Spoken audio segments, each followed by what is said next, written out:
Sim. Ô, Thaís, uma outra coisa que os nossos pais também estão com dificuldades, acho que todo mundo nesse momento, é como ordenar uma rotina, como se organizar dentro das tarefas de casa, de um home office, com as crianças em período integral dentro de casa, porque mesmo quando eles vêm para a escola e voltam para casa, eles ainda têm um monte de energia que a gente pensa da onde que tira, como que brinca o dia todo, corre, faz atividade de educação física, faz judô, faz balé, faz aula de música, culinária, e aí vai para casa, janta de novo, toma banho, a gente toma banho, relaxa, já quer encostar. Eles têm outras coisas para fazer. Então, como manter uma rotina, como manter a criança interessada nessas atividades, nesses vídeos, já que eles são tão dependentes dessa interação quanto nós, professores, né? Eles estão sentindo falta dos amigos, o comportamento deles está diferente, eles também estão entediados. Então, como mostrar que as atividades são interessantes e são importantes dentro desse período, dentro de Legal, casa. vamos lá. O nosso cérebro, a gente gostando ou não, ele precisa de rotina. Por mais que a gente fale, que horror, aquela rotina, o nosso cérebro só funciona bem com rotina. Se a gente pegar o cérebro de pessoas que têm muito sucesso na vida, ele tem uma rotina fixa ali e eles dão conta daquela rotina. Claro que com essa flexibilidade que a gente acabou de conversar, mas eles têm uma rotina a ser seguida. E quando a gente tira a rotina do nosso cérebro, ele fica perdido. Ele fica igual o gato da Alice no País das Maravilhas, andando para todos os lados ali sem direção. Ele precisa, desde a rotina mais básica de que amanhã a gente vai acordar a tal hora, depois a gente vai ver um vídeo de tanta duração, aí depois a gente vai assistir um desenho, depois você vai ajudar a mamãe a fazer o almoço. A gente precisa criar essa rotina. Por que é importante criar a rotina? Se o cérebro fica sem rotina, tanto para nós adultos quanto para uma criança, ele aumenta a produção no hipotálamo de célula de ansiedade. E aí, por conta desse aumento de célula de ansiedade, a gente perde o foco, a gente perde a concentração, né? E aí, às vezes vocês podem falar, Thaís, mas desde pequenininho, vocês podem observar.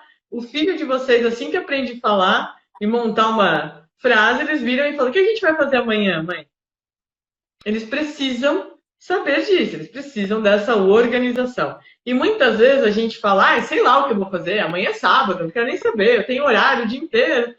Mas não, é porque eles precisam saber para ter essa organização e parar de produzir célula de ansiedade. Quando a gente não sabe o que vai fazer, o nosso cérebro vai para uma área chamada halo mental. E essa área ela não é muito legal. É uma área que se alimenta de muitas coisas negativas. Então, por exemplo, se eu estou sem fazer nada, se eu não sei o que eu tenho para fazer depois que eu terminar essa live, se eu não sei o que eu vou fazer amanhã, e eu presto atenção no noticiário falando que aumentou o número de mortes, por exemplo, aqui em Santo André, pronto. Minha cabeça já abre e eu fico focada só naquilo. Então, sendo criança, sendo adulto, a gente precisa dessa rotina. E montar uma rotina de modo que não batam os horários. Por exemplo, em determinados horários, eu sei que os meus filhos têm a aula deles. Em outros horários, são fixos meus de aula. Então, não adianta eu querer fazer alguma coisa ali no meio, não vai dar certo para mim, não vai dar certo para eles. E o que não pode é fazer todo esse mundo diferente que a gente já está vivendo um verdadeiro inferno, uma verdadeira loucura, tanto para a criança quanto para nós, na nossa profissão. Então, tentar arquitetar uma rotina que bate os horários com todo mundo, que todo mundo consiga ter o seu horário ali de trabalho. Eu, por exemplo, a gente tem um combinado aqui em casa, eu sempre aviso, hoje eu tenho isso para fazer. E vocês? A gente tem isso. De tal horário eu tenho que dar uma aula, eu tenho que dar uma live, eu preciso de silêncio. Depois vocês podem brincar. Então, o combinado não sai caro. E o combinar, a gente tem uma péssima mania de atrelar a qualidade com a quantidade de tempo. E uma coisa não tem a ver com a outra. Né? Então, por exemplo, no intervalo de uma aula minha, eu posso ir brincar com os meus filhos, nem que seja 10 minutinhos, gente. O simples fato de sentar ali e brincar e ter aquela dedicação que eles sentem, da gente ter desligado o celular, de estar ali focado. Ah, agora parou tudo que eu quero assistir o vídeo dessa professora. Vamos ver que historinha que ela está contando hoje para vocês. E mostrar interesse.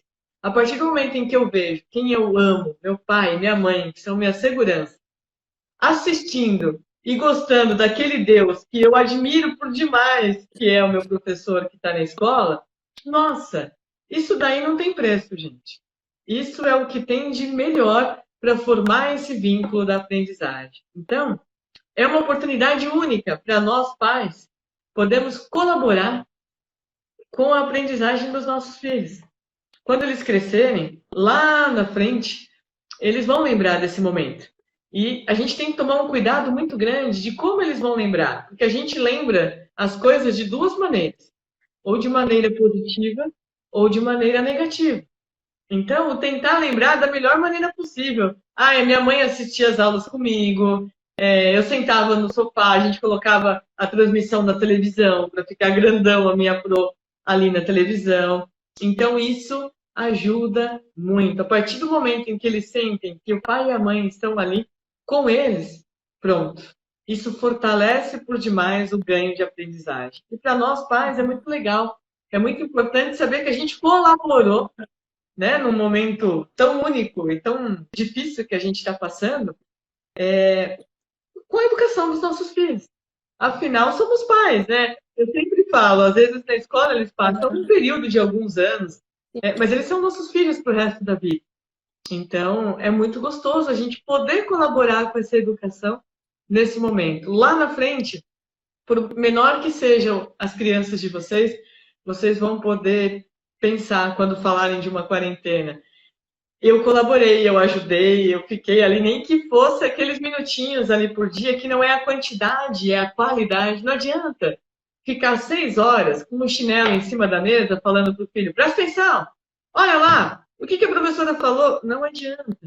É melhor ficar meia hora, mas com um sorriso, dando risada, interagindo, trazendo aquele ponto importante, porque isso é memória emotiva, que eles vão lembrar lá na frente.